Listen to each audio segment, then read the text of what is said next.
Salve María, ¿cómo están? Espero que hayan pasado un feliz día. Hoy una historia muy especial de la gran Santa Clara que nos dejará varios consejos para nuestra vida espiritual. Reúne a la familia y acompáñanos en las buenas noches a María de hoy.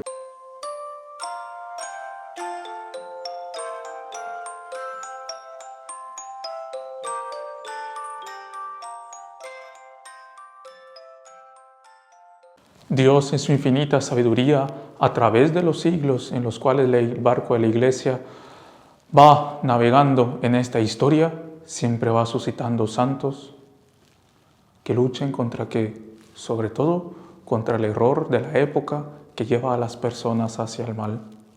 Vamos a ver un Santo Ignacio de Loyola que luchó contra la Revolución Protestante. Vamos a ver a un San Benito que ayudó a reconstruir la civilización. Nos vamos a encontrar con San Francisco de Asís, Santo Domingo de Guzmán, que fundaron las órdenes mendicantes. Y aquí vamos a encontrar esta flor que nace de las manos de San Francisco de Asís, Santa Clara. Sí, la gran Santa Clara que vendría a este mundo en el año 1193. Ella sería de familia noble, pero ya nos cuenta su biografía que desde muy pequeña, piadosa, mortificada, dedicada. Ya desde pequeña ella iba dando estos primeros pasos que en el futuro le llevarían a la santidad. Cosa interesante, ¿no? Nosotros vemos en la vida de los santos algunos santos que han empezado con una vida desviada y se han convertido, otros santos que desde pequeños han ido construyendo este castillo de la santidad. Dentro de ellos, Santa Clara, ya que al ser de familia noble, pues su ambiente le llevaba a lo contrario de lo que ella practicaba. Eso nos enseña a nosotros ya un ejemplo de vida espiritual. Las cosas se empiezan desde que uno es pequeño, porque después cuando ya somos grandes es más difícil vencer los defectos, todos aquellos efectos que hay en nosotros, culpa del pecado original. La gran Santa Clara, un día en la Catedral de Asís, nos encontramos en el año 1210, va a estar escuchando un sermón de San Francisco. Y en ese sermón, San Francisco invita a desapegarse de las cosas, les hace comprender a las personas que apegados a las cosas materiales no se puede volar hacia el Señor.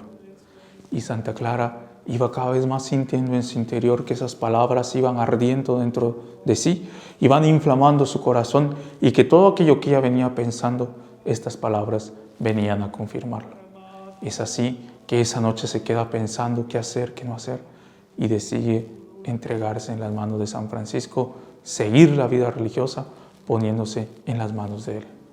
Pero no era una batalla fácil. ¿Por qué? Ella sabía muy bien que la familia se iba a oponer. Aparte, los franciscanos empezaban a no ser muy bien vistos, ya que a las personas que no querían seguir el buen camino, el camino de Dios, que era lo que ellos denunciaban, aquellos que iban desviando a los demás, se iban a oponer, y luego era la primera mujer que le seguiría, por lo tanto se podría dar para malas interpretaciones. Mas ella se encomienda a Dios, a Nuestra Señora, y huye. San Francisco la lleva hacia un convento, donde luego ella también San Francisco le va a cortar el cabello, ella hace sus votos, pero su padre enfurecido la va a buscar, va a la familia, pero al ver la firmeza que ella tenía, deciden dejarla. Más ahí San Francisco la muda para un convento de benedictinas para que ella esté un poco más segura.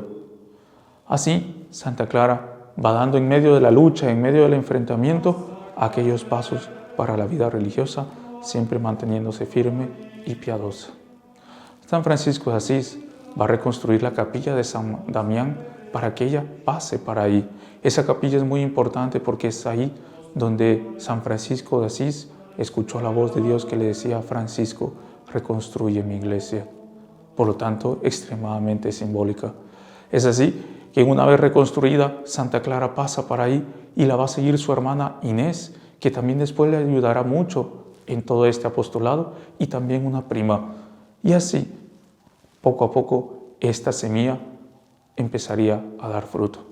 Santa Clara siempre comprendió que esta pobreza material, ese desapegarse de las cosas de este mundo, era solo un símbolo de la pobreza espiritual, que ella también debía desapegarse de aquello que la alejase de Dios y que solo siendo pobre de espíritu, realmente ella podría seguir al Señor.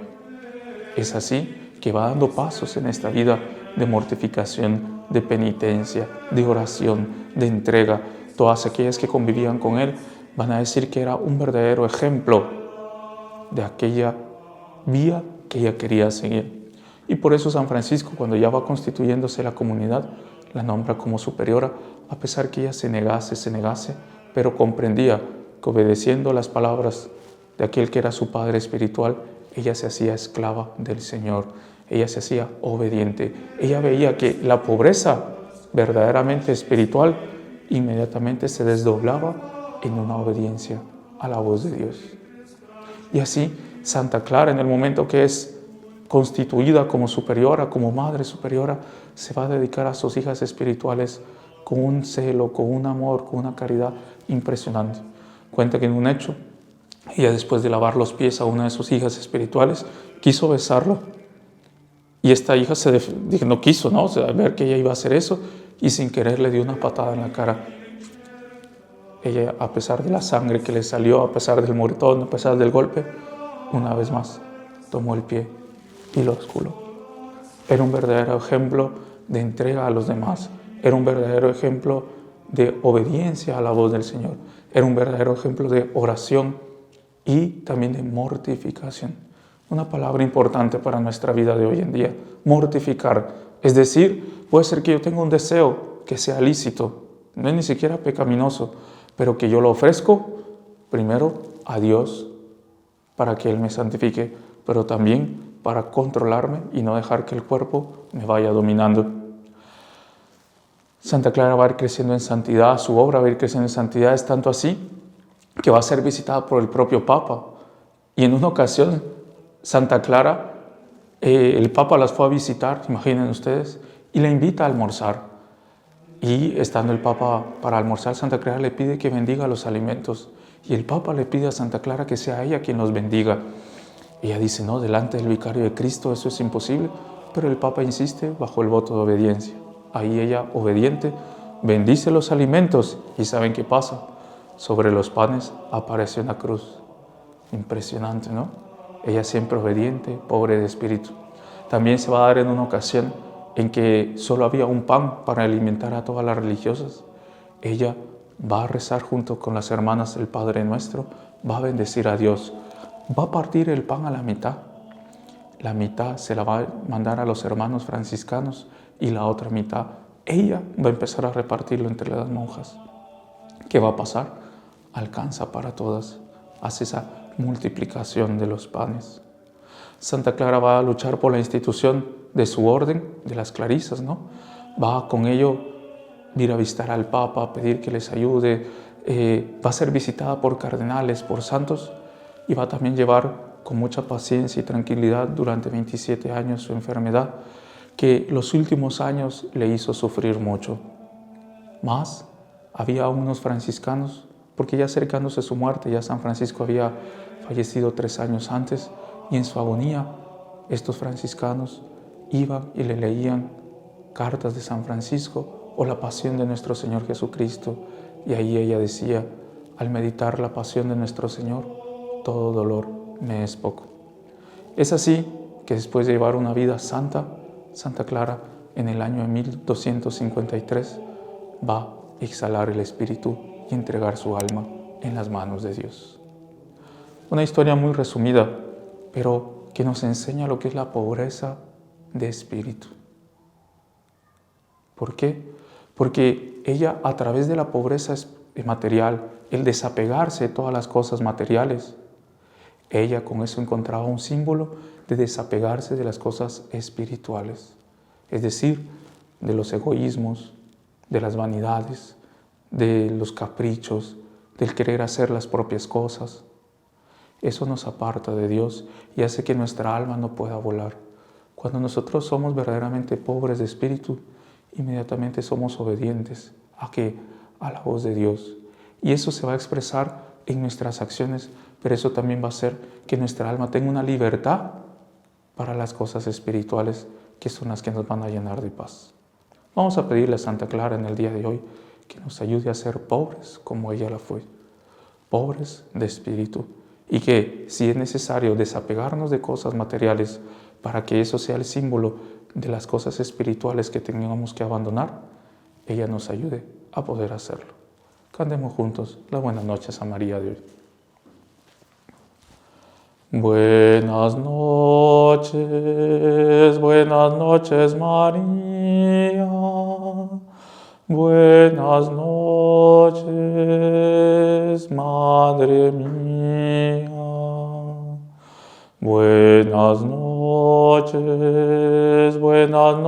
María, buenas noches Madre mía.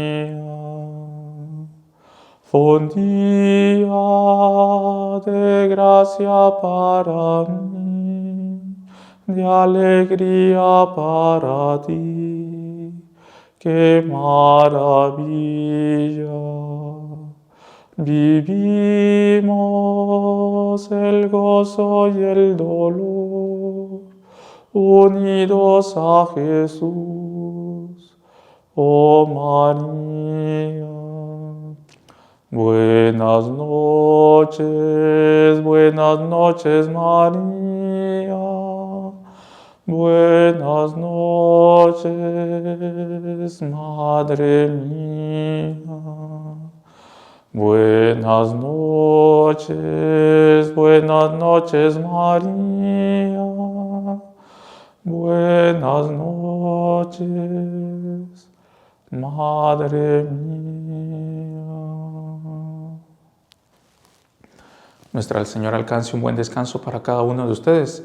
No se olviden, por favor, de siempre comentar, compartir, suscribirse y juntos seguir evangelizando por estos medios. ¡Salve María!